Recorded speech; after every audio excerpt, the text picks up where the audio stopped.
The joint investigation involving the FBI, the ATF, the Las Vegas Metropolitan Police Department, and these folks worked through the night and found a lot of stuff that is very useful for this investigation.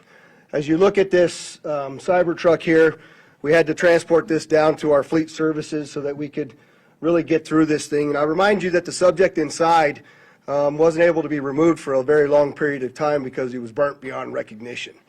And so as we continue to move through this, I'm going to talk a little bit about his identity and what we believe, but I would like to highlight a couple of things that the teams found inside of the Cybertruck that are useful to the investigation. And that, first and foremost, is a military identification. We also found a passport. We found a Desert Eagle 50 caliber semi-automatic pistol. And if you'll notice on a lot of these guns that we're going to talk about here, they're almost just burnt beyond recognition as well. There's a SLR model B30 semi-automatic firearm, number of fireworks that were still in the vehicle that had to be removed. Notably, we found an iPhone and a smartwatch, and then several credit cards were also in the name of our subject. Our subject is 37-year-old Matthew Livelsberger. He's of Colorado Springs, Colorado, born July 22nd of 1987. Now, as you'll see here on a picture of his driver's license, let's see, the question really still remains for me, and I know that there's a lot of you folks in the media that are identifying this person as the person in our vehicle. As I mentioned to you already, his body is burnt beyond recognition, and I do still not have confirmation 100% that that is the individual that was inside of our vehicle. And so as I'm calling it now, the subject or person of interest, I will not come back until I have the confirmation through DNA or medical records that this is indeed, in fact, the subject inside of the vehicle. Now, further complicating this identification of this individual, we also discovered through the coroner's office that the individual had sustained a gunshot wound to the head prior to the detonation of the vehicle. One of the handguns was found at his feet inside of the vehicle. Obviously, in how we're trying to identify him, and I'm feeling comfortable to give you this information, is a tremendous amount of substantial evidence to include he rented the Turo vehicle. There are 2 tattoos, one of which was on the stomach and one of which is on the arm, that we can see bits and pieces of it as in comparison to what it is that we now know he had on his body. That has given us a lot of confidence that this is, in fact, the same person. As well as the clearly obvious, which is the credit cards, the military identification, the passport. And then furthermore, as you'll see here in just a very short period of time, we tracked his movements from Colorado to Las Vegas, and in a number of the photographs that we were able to determine, he was the individual that was driving the vehicle. And also, I'd like to iterate this point to you, we still have only ever seen him in this vehicle, and we're not aware of any other subjects involved in this particular case. Now, I would like to acknowledge a couple of things because I know what's going on in the social media world, and there are a number of things in this case that are similar to the attack in New Orleans. We do know that our subject here served in the military. In fact, he's a current member of the military. Both of the subjects served at Fort Bragg, North Carolina. What we do know about that is it's a very large military base, and we have no record that they served in the same unit or even at the same years at Fort Bragg, something that continues to remain under investigation. I also know that they both served in Afghanistan in 2009. We don't have any evidence that they were in the same province in Afghanistan, the same location, or the same unit. Again, something else that remains under investigation. And we also know, of course, that they both used the rental company Turo to rent their vehicles. As far as his military background, it's been confirmed by DOD that he was indeed in the United States Army. He was also a Green Beret operations sergeant who spent most of his time at Fort Carson, Colorado, and in Germany.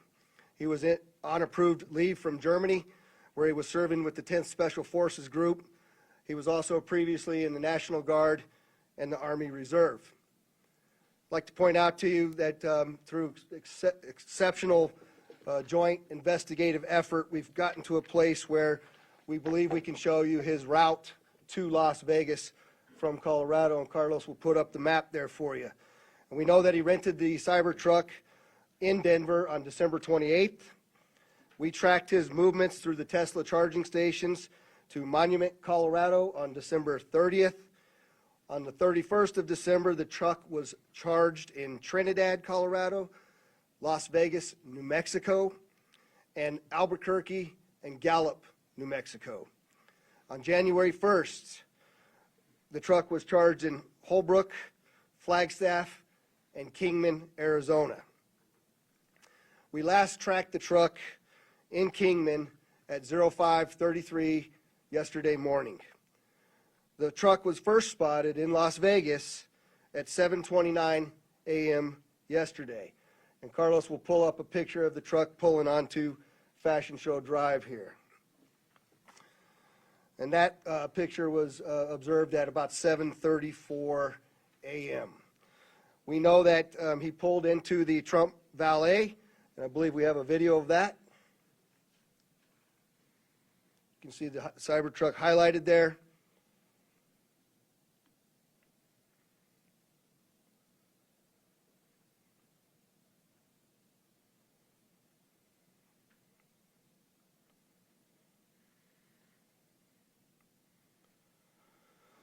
So through extensive surveillance video, we were able to track him leaving there, and we know that he went to several different places along Las Vegas Boulevard, and he spent some time in a parking lot of a business near Flamingo and Las Vegas Boulevard. We then have a video of the truck pulling back onto Las Vegas Boulevard from the Sands.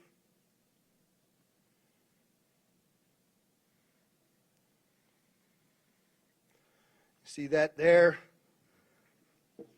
That's north on the boulevard from Sands at 8:39, where he then immediately heads to the Trump Hotel, pulls into the valet area, and as of course you all know, the explosion occurs within 17 seconds of his arrival at the valet. There's some additional investigative updates that are going to be provided to you by a couple of the other speakers here, the first of which will be our special agent in charge of the FBI local office, Spencer Evans. Spencer? Good morning. My name is Spencer Evans. I'm the Special Agent in charge of the FBI's Las Vegas Division. As the Sheriff mentioned, we've been working through the night with our partners, the Las Vegas Metropolitan Police Department and other agencies, to gather all the facts and determine a motive to what was initially reported to the FBI as a bombing incident, to which our Special Agent bomb techs and others responded. Obviously, we're always concerned in these sorts of events to ascertain what the motive is. We understand that's at the forefront of everyone's thoughts. And so looking into exactly what the motivation is remains our #1 priority. This is why the FBI's Joint Terrorism Task Force has been brought into play. The Joint Terrorism Task Force, most important part of that acronym is joint. It is done in concert with our partners, which are comprised of more than a dozen investigative agencies here throughout the state of Nevada. We've been working hand in glove, side by side, tirelessly to determine, is there any ongoing threat to the public, to identify the subject, to determine any potential connection to other events going on in the world, most notably in New Orleans, and then obviously to determine if there's anything else that we need to be tracking down. At this time, as the Sheriff's pointed out, we feel that the subject has been identified, although not conclusively, waiting for DNA evidence on that front. However, we do feel like we have the subject identified, and at this time there is no information about additional subjects that the FBI is tracking on. Our resources, as I mentioned, that have been deployed in support of this event include Special Agent bomb techs, our evidence response team, which is processing crime scenes, side by side with the forensics folks from Las Vegas Metropolitan Police Department, our investigators, our intelligence analysts, and then outside of the FBI Las Vegas field office, we have investigative leads that are being conducted by FBI field offices, both internationally and domestically as well. As always, when the FBI is involved with any sort of case like this, we ask for help for the public. Anyone with information related to this incident, we encourage you to please call 1-800-CALL-FBI, or you can submit a tip online at tips.fbi.gov. We've already received thousands of tips related to this incident. The challenge that we face moving forward is to separate those that are pertinent and relevant and those that can be verified from those that have not. For example, one of the tips that we received just today relates to information alluding to this subject's personal experiences related to his time and activity in the military. Again, that's unverified and uncorroborated, but one of many tips and leads that we will be following up in the days that come. If you have any additional information, again, encourage everyone, 1-800-CALL-FBI, or submit it online, tips.fbi.gov. We will tirelessly work to exhaust all investigative leads and conclusively determine what the nature of this particular incident was, what the motivation was, and to the extent possible, share all that information as we obtain it. I'll now turn some time over to the Assistant Special Agent in charge from the ATF, Kenny Cooper.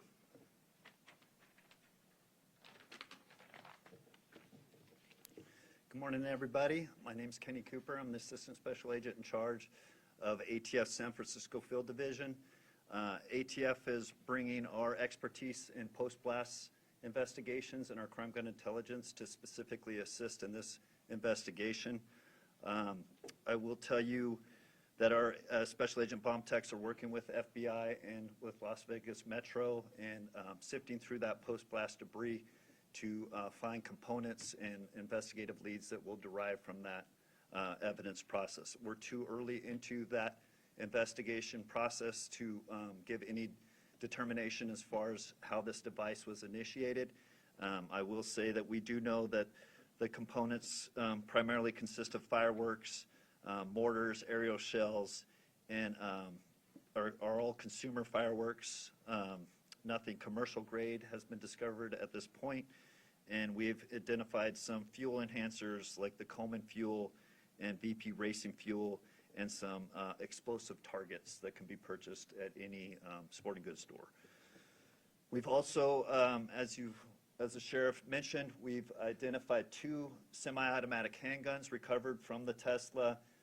We have successfully traced those firearms, and I can tell you that Matthew Livesberg lawfully purchased both of these firearms on December 30th, 2024.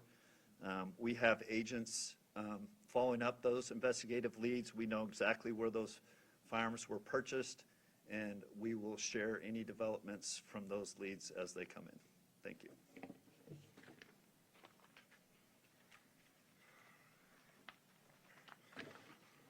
We also have the Clark County Fire Chief here, John Steinbeck, and he didn't have any additional updates, but if there's any questions in regards to what the fire department did during this, he's here to answer those questions as well. With that, I'd just like to say before I take a couple questions from all of you, you'll notice that we're not releasing information that we haven't corroborated and verified.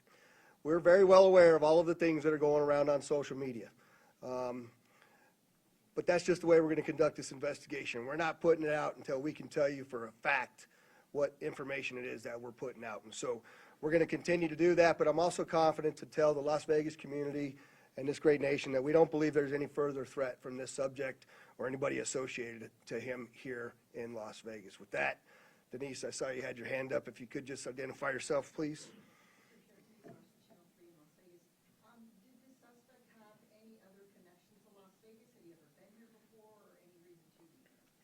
So the question was, did the subject have any ties to Las Vegas, or had he ever been here before? I do believe we had one instance a number of years ago where he stayed at a local hotel, but we're still trying to verify that information as well. Sir? David Charles, WRAL-TV. There was, you have a gentleman in a Cybertruck Trump hotel. There's information that the FBI was in Colorado Springs last night, possibly at the gentleman's home. Any information about why? I think I'll let Spencer answer that question. Yeah, so as I mentioned, the motivation at this point is unknown. We are, as I mentioned earlier, following investigative leads both domestically and internationally as well. And so that includes search warrants and witness interviews, collecting forensic information, and basically trying to compile the facts. And so there's investigative activity taking place literally around the globe. trying to determine what the potential nexus is. But at this time, at this particular moment in time, as the sheriff aptly said, we have to focus on what we know and what we don't know. We know we have a bombing, absolutely, and it's a bombing that certainly has factors that raise concern. It's not lost on us that it's in front of, of the Trump building, that it's a Tesla vehicle, but we don't have information at this point that definitively tells us or suggests it was because of this particular ideology or any of the reasoning behind it. That's the purpose of the investigation that we're conducting, is to get to the bottom of exactly what happened, why and how. Sir? Tim Caputo with KBC in Los Angeles. You mentioned a number of similarities between this case and the one in New Orleans. How far in the investigation process do you guys go to try to rule out that they are connected, knowing that you already have a couple things that seem to connect them together? So the question is how are we working to rule in or rule out any connections to the New Orleans event? And the answer to that is every tip and lead that comes in, every piece of evidence that comes in, we don't discount it. We work it through. It's a interesting thing during these kinds of investigations that if these turn out to be simply similarities, very strange similarities to have. And so we're not prepared to rule in or rule out anything at this point. There's lots more for us to do in this investigation. We haven't even gotten into the phones or the computers, which are usually very, very instructive and informative to us as we investigate. And we've got a lot more work to do to trace him, to see the stores that he went to rule out anybody else. Lots of investigative work to do, and we're just trying to give you an update on what we know now that is factual. We believe the question is, was the gunshot self-inflicted? And we do believe it was, since he was the only person in the vehicle, and it occurred immediately prior to the vehicle blowing up. Back there, sir? Yes, sir. Morgan Chesney, ABC News. With the evidence you've seen so far, are you comfortable now calling this a suicide mission? The question is, am I comfortable calling it a suicide mission? I'm comfortable calling it a suicide with the bombing that occurred immediately thereafter. I'm not giving it any other labels. And with the friends and family you've spoken to so far, have they shared any prior red flags? The question is, did we have any of the family members share any particular red flags? Again, I'll go back to what I know is circulating on social media, but none of that has been verified at this point. And final question, real quickly. All the components you found inside the Cybertruck, were they all purchased in Colorado? The question is, were all the components found inside of the Cybertruck purchased in Colorado? And I don't know the answer to that. That's part of why we're doing the extensive part of the investigation. Associated Press. Can you talk a little bit about the security measures you have in place at the hotel now? So, as you all know, we had just successfully completed a New Year's Eve event where hundreds of thousands of people come to Las Vegas. I've extended our posture just like it is for a New Year's Eve event, where I have thousands of police officers that are working day in and day out. Obviously, dozens and dozens of people that are working on this investigation as well. We'll continue to look at what that security posture looks like, but I'm confident in the safety of our community as we move forward. Go ahead in the middle there.